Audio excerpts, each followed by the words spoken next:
Hello friends, now we are going to understand the vector topic. It is the part 2 of video. Part 1 is already uploaded. You can go and watch it. So friends, हमने बात किया था vectors तक, types of vector तक, ठीक है। तो अब हम जानते हैं कि वेक्टर एक्चुअली में होता क्या है, समझने के लिए। ओके, तो देखिए vector is a point, vector is a point जहाँ, देखिए वेक्टर एक पॉइंट है, ठीक है, जहाँ पर हम लोग सिस्टमेटिक मैनर से पहुँचते हैं। मानिए कि ये कोई वेक्टर है, ठीक है। तो वेक्टर क्या है? Vector is a systematic way to reach the point. मतलब हमने पहले आई कैप लिया, फिर J cap, so it is a systematic way to reach that point. Okay, यहाँ पर मैं एक example, suppose that it is a point of 3,4, ठीक है, 3 on X axis and 4 on Y axis. So देखिए friends, हम लोग वेक्टरली इसको ऐड कैसे करते हैं। तो पहले तो हम लोग एक्स एक्सेस पर जाते हैं, फिर वाई एक्सेस पर, तब मिलकर ये वेक्टर प्लस ये वेक्टर हमें देता है ये वेक्टर, ठीक है। सो ये होता है, देखिए, तो हम लोग कह सकते हैं vector is a point and point is a vector. ये बस समझने के लिए। ओके, अब देखते हैं हम लोग मॉड्यूलस ऑफ अ वेक्टर।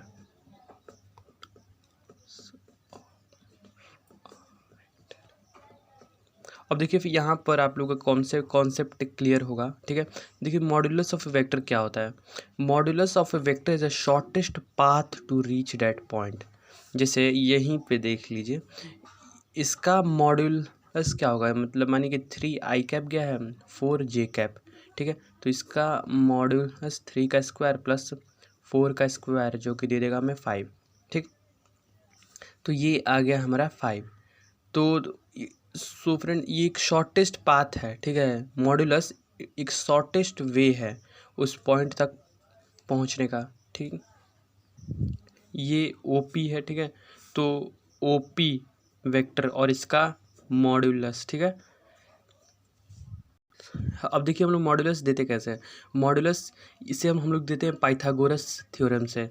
तो पाइथागोरस थ्योरम, जैसे यहाँ पर ये आपका है एक राइट एंगल ट्रायंगल, ठीक है। ये है, ये हो गया आपका हाइपोटेनस, ये बेस और ये परपेंडिकुलर। तो बेस का स्क्वायर प्लस परपेंडिकुलर का square is equal to hypotenuse का स्क्वायर।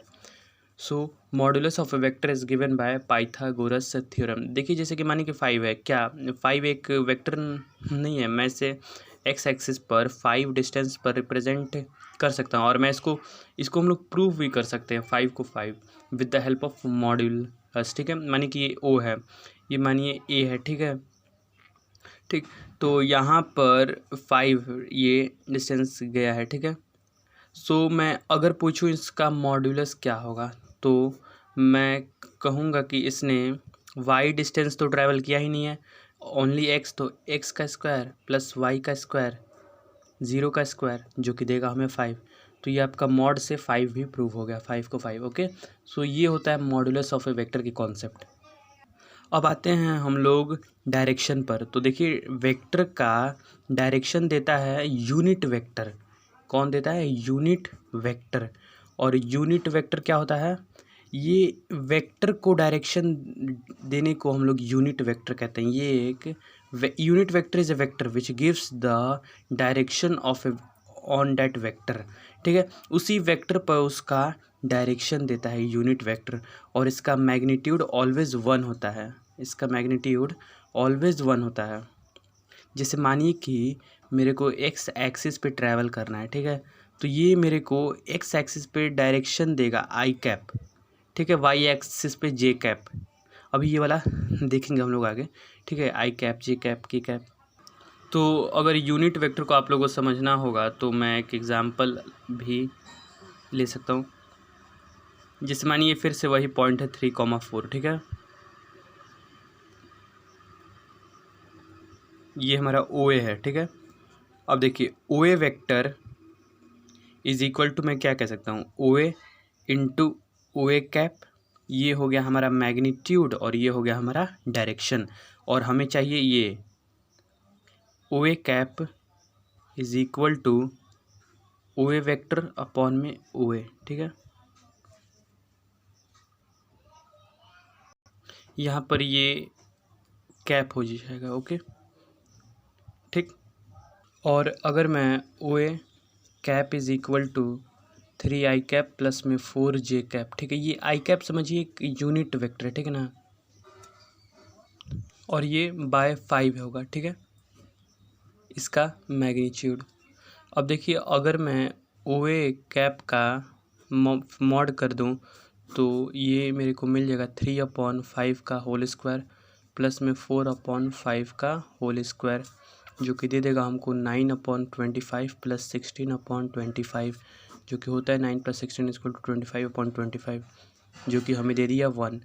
तो यहाँ पर प्रूव हो गया कि यूनिट वेक्टर का मैग्नीट्यूड ऑलवेज 1 होता है। ओके अब हम समझते हैं friends how to find the angles between the vectors. Okay तो कोई दो वेक्टर के बीच का एंगल कैसे हम लोग फाइंड करते हैं, ठीक है। मानिए कि ये हमारा वेक्टर है,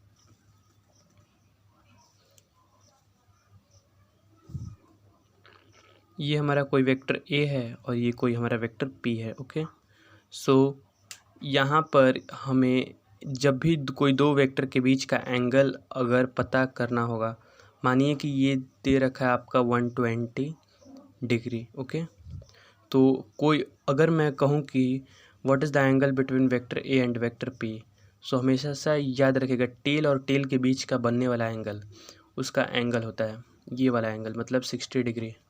180 minus 120 is equal to 60 degree is the angle of the vector A and vector P. और यही होता है, ठीक है, एंगल हमेशा टेल टू टेल के बीच में फाइंड होता है, ठीक है।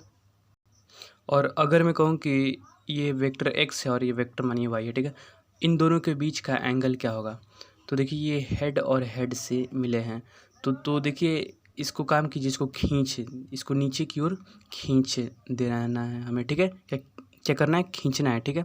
सो इसको जब हम लोग नीचे लाएंगे, हाँ इसको मैं यहाँ पे आप लोग को समझाने के लिए कर रहा हूँ, ठीक है। तो ये वाला वेक्टर देखिए मैंने इसको यहाँ खींच दिया है, ठीक है। और फिर जो ये वेक्टर है इसको मैं अगर इसको आगे खींच दूँ तो ये कुछ ऐसे बन जाएगा और इन दोनों के बीच का एंगल ये हो जाएगा, ठीक है। तो आप लोग को ऐसे ही सॉल्व करना है, ठीक है। अब हम समझते हैं parallel shifting of A vectors. तो अगर मेरे पास, तो देखिए दो टाइप का होता है शिफ्टिंग ऑफ वेक्टर्स, एक तो होता है हमारा हॉरिजॉन्टल और एक होता है हमारा वर्टिकल। तो पहले हम लोग देखते हैं हॉरिजॉन्टल। जैसे कि मेरे पास कोई ये एक वेक्टर दिया है ए वेक्टर और मेरे पास कोई ये वेक्टर है बी वेक्टर, ठीक है। तो देखिए इसके बीच का एंगल है थीटा, ठीक है। तो अगर मैं इसको हॉरिजॉन्टली, इसको देखिए वेक्टर क्या होता है, वेक्टर तब तक चेंज नहीं होगा जब तक कि उसके मैग्नीट्यूड और डायरेक्शन में से कोई एक चेंज ना हो जाए। अगर मैं इसका, देखिए इसका डायरेक्शन फिक्स्ड है इस एंगल पे, अगर मैं, देखिए समझिए, अगर मैं इस एंगल को चेंज ना करूं, अगर मैं इस एंगल को चेंज ना करूं और अगर, तो मतलब अगर मैं एंगल चेंज नहीं करता तो इसका डायरेक्शन चेंज नहीं होता, और अगर मैं इसके मैग्नीट्यूड को भी चेंज ना करूं अगर मैं इसको यहाँ शिफ्ट कर दूँ तो ये वेक्टर कभी बदलेगा नहीं, ये वेक्टर बी का बी रहेगा। तो देखिए अगर मैं यही चीज़ को यहाँ पे शिफ्ट कर दूँ तो इसके बीच का एंगल थीटा हो जाएगा। और देखिए अगर यहाँ पे अगर आपको चेक करना होगा तो इधर का एंगल होता है, ठीक है, क्योंकि जब हम इसको शिफ्ट करेंगे आगे तो ये टेल टू टेल मैच कर लेगा, ठीक है। ये होता है हमारा horizontal shifting of a vector. और वर्टिकल शिफ्टिंग भी बहुत ईजी है, देख लीजिए। ये हमारा कोई दो वेक्टर है और ये हमारे पास कोई एक तीसरा वेक्टर है, ठीक है। मानिए इसको vector x, vector P, vector A, ठीक है। और अगर मैं इस वेक्टर को वर्टिकली शिफ्ट कर दूँ इधर without changing the angle and without changing the magnitude, तो कोई फ़र्क नहीं पड़ने वाला है। मतलब मानिए ये जो वेक्टर है और अगर मैं इसको यहाँ शिफ्ट कर दूँ तो इसके बीच का एंगल ये हो जाएगा, ठीक है, थीटा, जो मैंने ये थीटा रखा था। ओके सो इसी को कहते हैं हम लोग पैरेलल शिफ्टिंग ऑफ वेक्टर्स, ठीक है, इजी है। एक बात और याद रखिएगा फ्रेंड्स, अगर हम लोग कोई भी वेक्टर को पैरेलली शिफ्ट करते हैं तो वो वेक्टर चेंज नहीं होता। पैरेलल शिफ्ट करने का मतलब उसका बीच का एंगल जो होता है, जो हमें डायरेक्शन दिखाता है, वो कभी चेंज नहीं होता। ओके, अब आते हैं हम लोग अपने टॉपिक पर, अगले टॉपिक पर, ठीक है। Triangle law of vector addition. अब आपका यहाँ से वेक्टर्स को कैसे हम लोग ऐड करते हैं उसकी प्रोसेस स्टार्ट हो चुकी है, ठीक है। तो देखिए friends, triangle law of vector addition होता क्या है। Triangle law of vector addition states that if the two vector, देखिए अगर कोई दो वेक्टर रिप्रेजेंट करता है साइड्स ऑफ ए ट्रायंगल का, ठीक है, मतलब ये कोई हमारे पास दो vector sides of a triangle को ये रिप्रेजेंट कर रहा है, तो इसका रिजल्टेंट इसका तीसरा साइड होगा। और अगर ये सेम ऑर्डर में, सेम ऑर्डर का मतलब समझ जाइएगा फ्रेंड्स, हेड टू टेल, ठीक है, ये हेड है फिर इसका टेल, ठीक है। अगर ये सेम ऑर्डर में है तो इसका रिजल्टेंट का डायरेक्शन ओपोजिट होगा। तो देखिए ये गया वेक्टर ऐसे, ऐसे इसको ऐसे आना चाहिए, नहीं ये ऐसे आएगा क्योंकि इसका रिजल्टेंट ऐसे होगा, ठीक है। इतना वेक्टर प्लस इतना वेक्टर इक्वल टू इतना वेक्टर, ठीक है। So triangle law of vector addition का हम लोग डेफिनेशन भी लिख सकते हैं। सो इसको मैंने, इसका डेफिनेशन होता है, it states that if two vector represents the sides of a triangle taken in same order then its resultant is the third side in opposite order, ठीक है। तो ये हो गया आपका इसका रिजल्टेंट। एक बार और, तो हमारे ट्रायंगल लॉ ऑफ एडिशन ये कहता है, देखिए,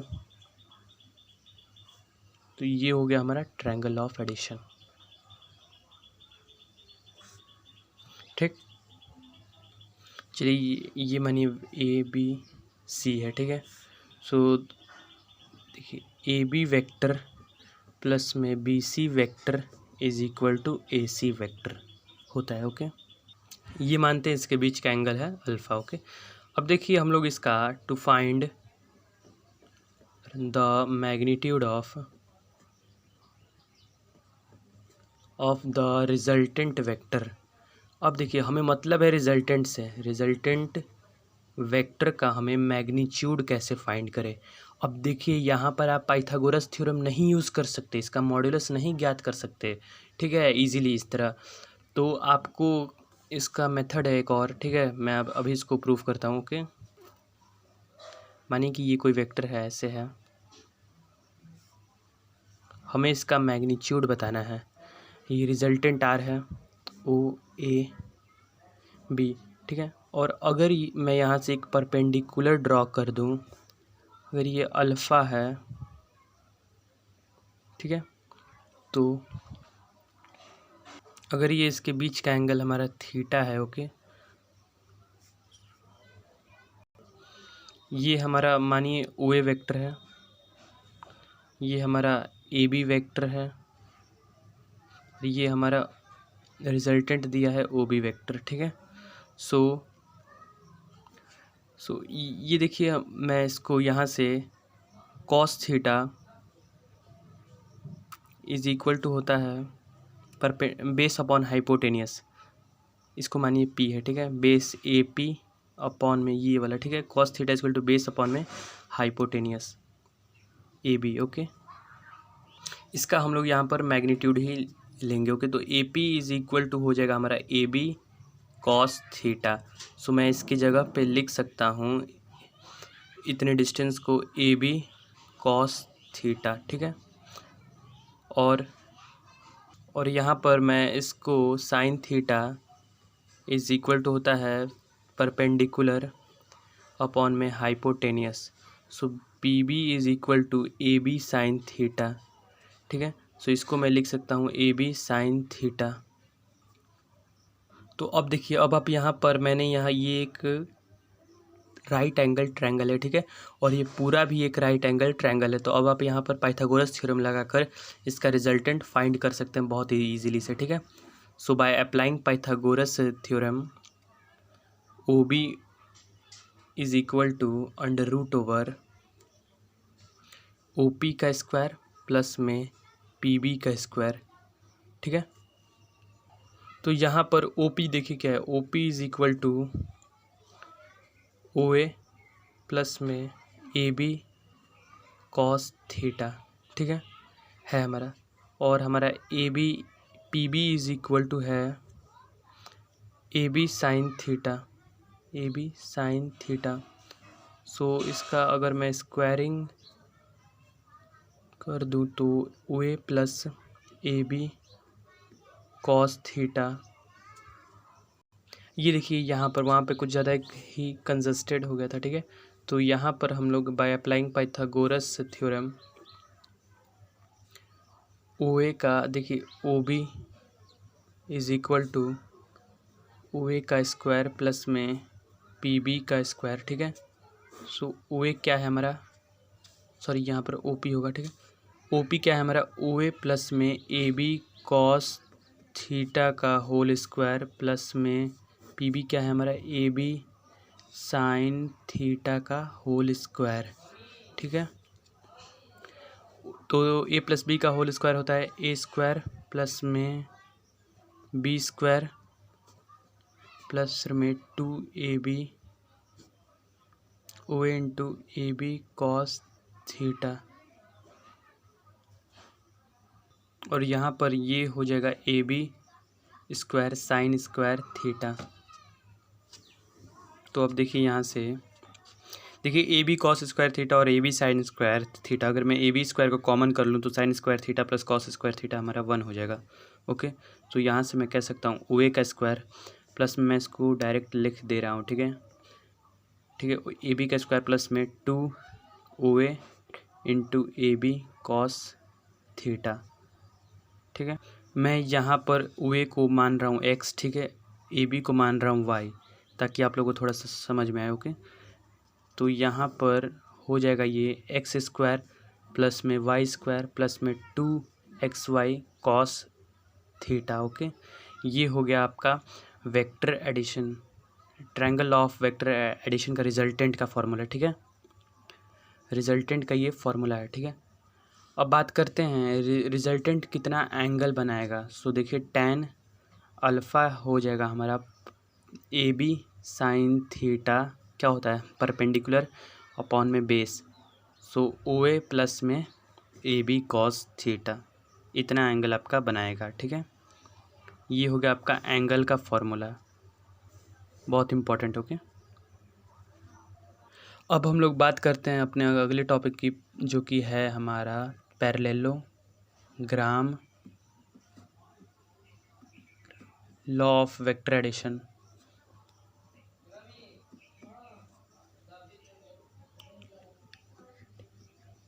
ये हो गया हमारा पैरेललोग्राम लॉ ऑफ वेक्टर। तो देखिए फ्रेंड्स, ये भी बहुत ईजी है। Parallelogram law of vector addition कहता क्या है, देखिए ये कहता है कि अगर कोई दो वेक्टर किसी कॉमन पॉइंट से पैरेललोग्राम के एडजेसेंट साइड को रिप्रेजेंट करते हैं, ठीक है, एक कॉमन पॉइंट ये हो गया, और ये हमारे पास कोई वेक्टर ए है मानिए, और कोई वेक्टर हमारा पी है, ठीक है। तो इसका रिजल्टेंट आपका इसका डायगोनल दे देगा उसी कॉमन पॉइंट से, इसका रिजल्टेंट कुछ ऐसे आएगा, ठीक है। तो मानिए इसको मैं एक फोर्स इससे खींच रहा हूँ और ये कोई एक और फोर्स है, तो इसका रिजल्टेंट यहीं देगा, ठीक है।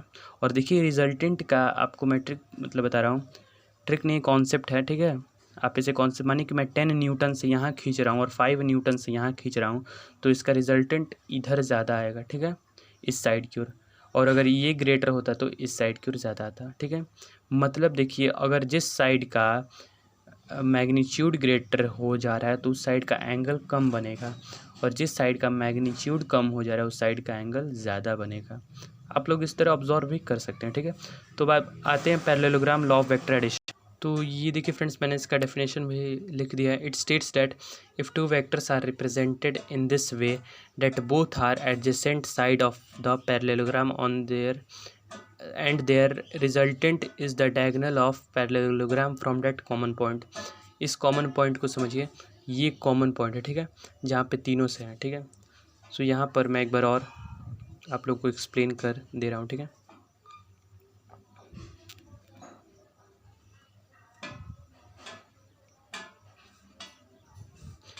ये हमारे पास कोई वेक्टर x है, कोई वेक्टर y है,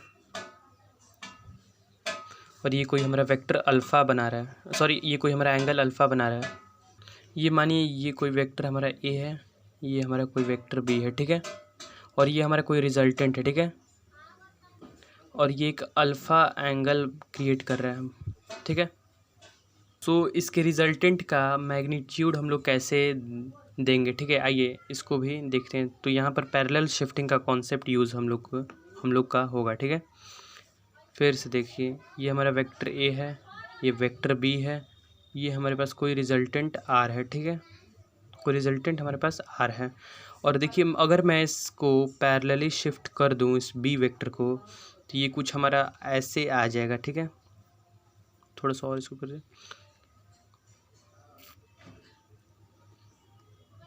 ये हमारा कुछ ऐसे आ जाएगा, ठीक है, इसको शिफ्ट करने पर। तो ये हो गया हमारा बी वेक्टर।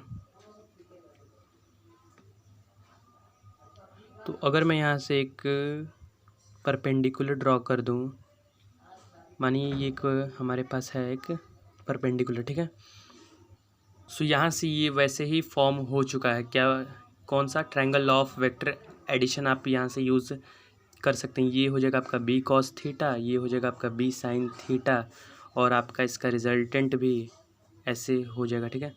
ए प्लस में बी कॉस थीटा का whole square resultant is equal to given by Pythagoras theorem. This is the hypotenuse, this is the perpendicular and this is the base. Okay, base हमारे पास ए है, B cos theta है, और हमारे पास perpendicular B sine theta है, ठीक है। तो अगर मैं इसका ए बेस का स्क्वायर प्लस में परपेंडिकुलर का स्क्वायर अगर मैं इसका करता हूँ, तो देगा हमको ए स्क्वायर प्लस में B square cos square theta plus में 2ab कॉस थीटा प्लस में B square sine square theta. अब देखिए यहाँ पर अगर मैं बी स्क्वायर कॉमन कर लूँ, रुकिए आपको कॉमन करके दिखाता हूँ। बी स्क्वायर कॉमन कर लूँ तो कॉस स्क्वायर थीटा प्लस में साइन स्क्वायर थीटा प्लस में 2ab कॉस थीटा, ठीक है। तो ये देखिए आपका आ गया ए स्क्वायर प्लस में बी स्क्वायर प्लस में 2ab कॉस थीटा। ये हो गया आपका रिजल्टेंट का मैग्नीट्यूड। ओके, आपको अगर आपको ये वेक्टर दिया है ए वेक्टर और बी वेक्टर, तो आप इसको A square plus B square plus में 2ab cos theta 2ab cos theta से आप निकाल सकते हैं, और ये थीटा मानिए, ठीक है। बस आपको ये और ये पता होना चाहिए, ठीक है।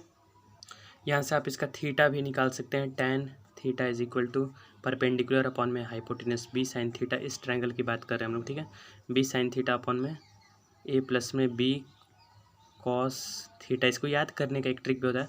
देखिए अगर बी साइन थीटा ऊपर है तो ठीक इसका ये होगा बी साइन थीटा नहीं होगा, कॉस थीटा, ठीक है, और बगल में ए, ठीक। अब आते हैं हम लोग फ्रेंड्स अपने अगले टॉपिक पर। वो सब हो ट्रायंगल लॉ और पैरेललोग्राम हो गया, बस ये लास्ट है polygon law of vector addition पर, ठीक है। So polygon law of vector addition होता क्या है, देखिए अगर कोई वेक्टर हमारे पास ओपन में दिया हो, जैसे कि कोई वेक्टर ए है, ठीक है, कोई वेक्टर ऐसे दिया बी, कोई ऐसे, कोई ये दिया है, कोई ये, ठीक है, मतलब ओपनली, ठीक है। द साइड्स ऑफ ए, आप इसको कह सकते हैं साइड्स ऑफ ए पॉलीगॉन। जब हम इसको अरेंज में लाएंगे तो कुछ ऐसा, ठीक है।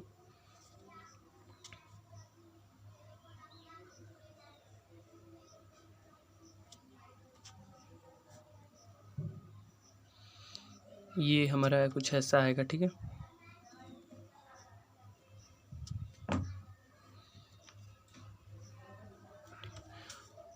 और ये कहता क्या है, polygon law of vector addition, it states that if a number of vector represented by both in magnitude and direction taken in same order, देखिए सेम ऑर्डर में लिया गया है, तो इसका रिजल्टेंट आ जाएगा हमारा इसकी ओपोजिट साइड, मतलब इसका closing side taken in opposite order, इसका रिजल्टेंट आपका ये हो जाएगा। देखिए ये होता है हमारा polygon law of vector addition.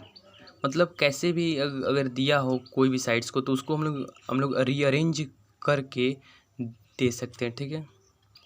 मानिए कि ये कोई वेक्टर ए है, वेक्टर बी है, वेक्टर सी है, वेक्टर डी है, ठीक है, और ये हमारा वेक्टर ई है, ठीक है।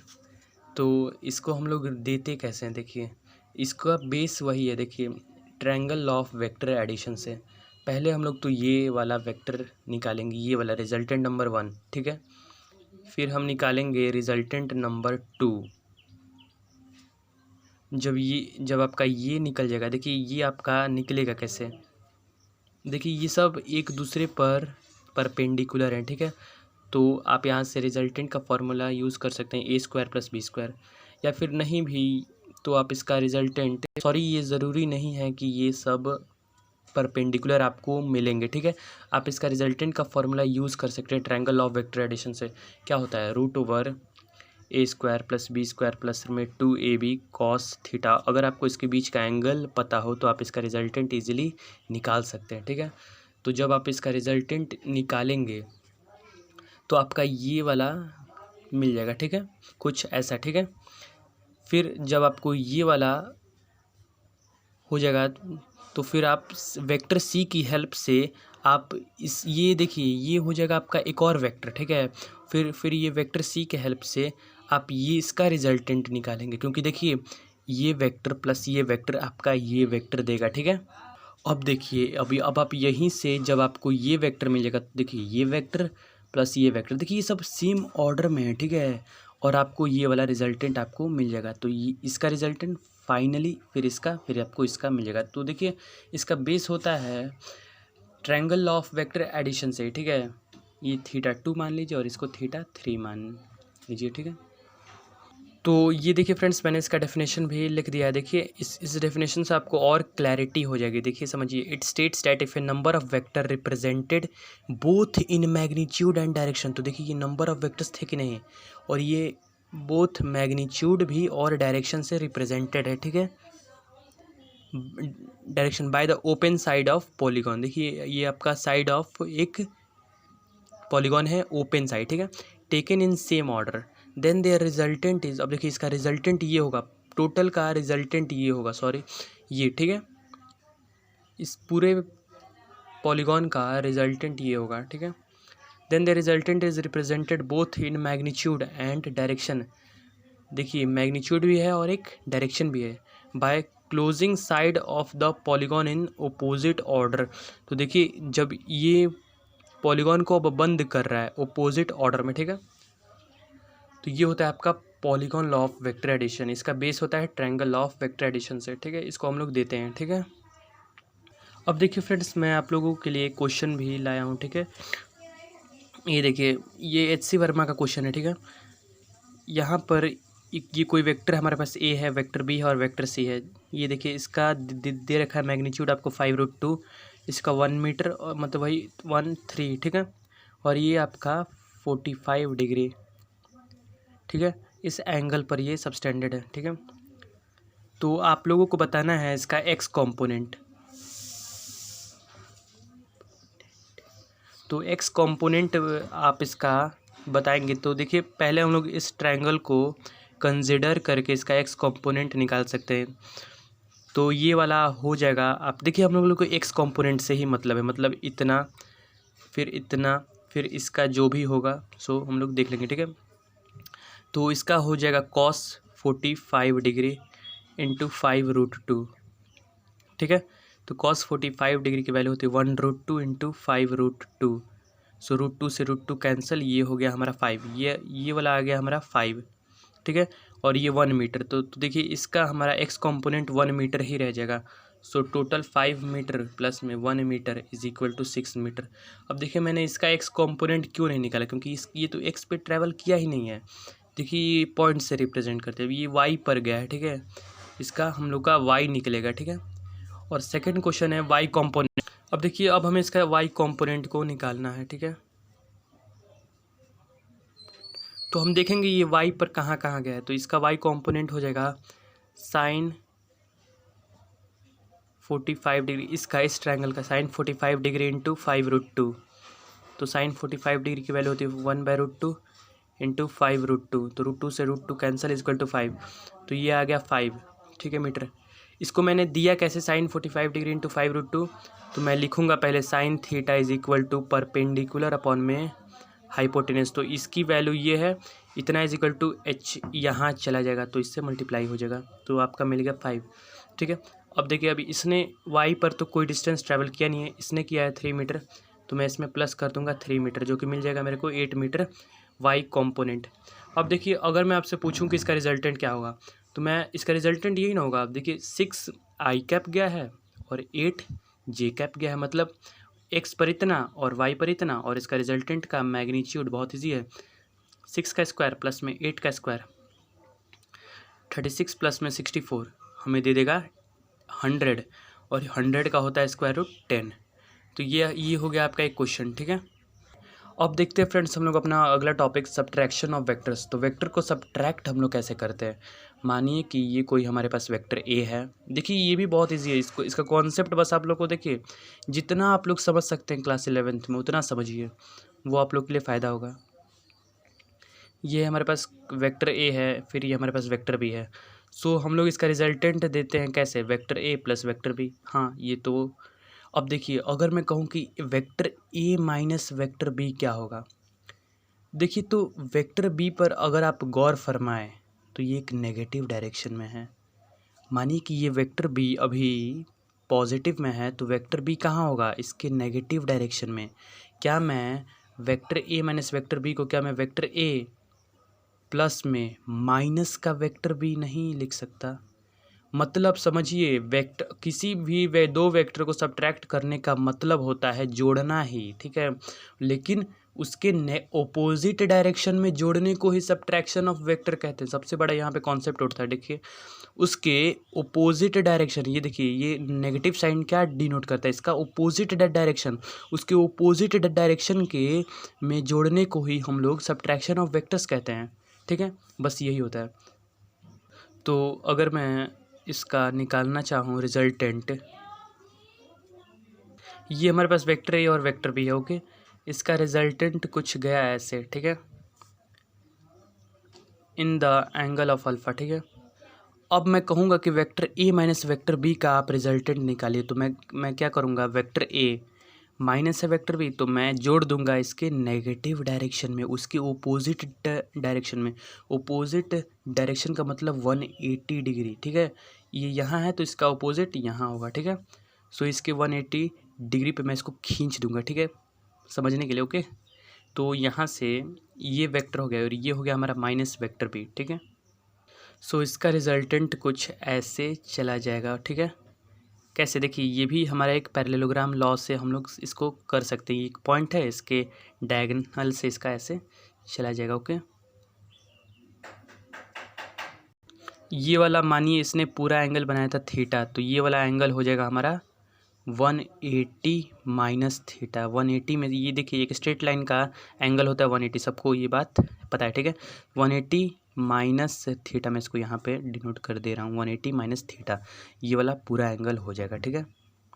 अब देखिए फ्रेंड्स यहाँ पर एक बात को समझिए, vector A plus vector B का मॉड, मतलब रिजल्टेंट इसका, इसके बीच का एंगल है थीटा, इतने से आप सेटिस्फाइड हो के। और vector A minus vector B के बीच का एंगल है पाई माइनस थीटा, पाई मतलब रेडियन, ठीक है, मतलब 180 डिग्री माइनस थीटा है इसके बीच का एंगल। सो इसका रिजल्टेंट हम लोग देते थे कुछ ऐसे, A square plus B square plus में 2ab कॉस थीटा। सो इसका रिजल्टेंट हम लोग देंगे कुछ ऐसे, A square plus B square plus में 2ab कॉस 180 माइनस थीटा, ठीक है। ये देखिए ये नेगेटिव का है, ठीक है, वेक्टर बी का रिजल्टेंट है, ठीक है।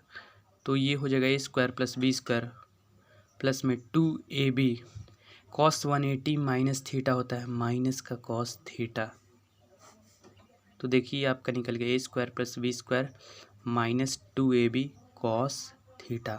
मतलब देखिए अगर आपके पास यही वाला थीटा अगर आपको बस पता हो तो आप इसका नेगेटिव एंगल भी निकाल सकते हैं, नेगेटिव में इसका सब्ट्रैक्शन भी कर सकते हैं, ठीक है।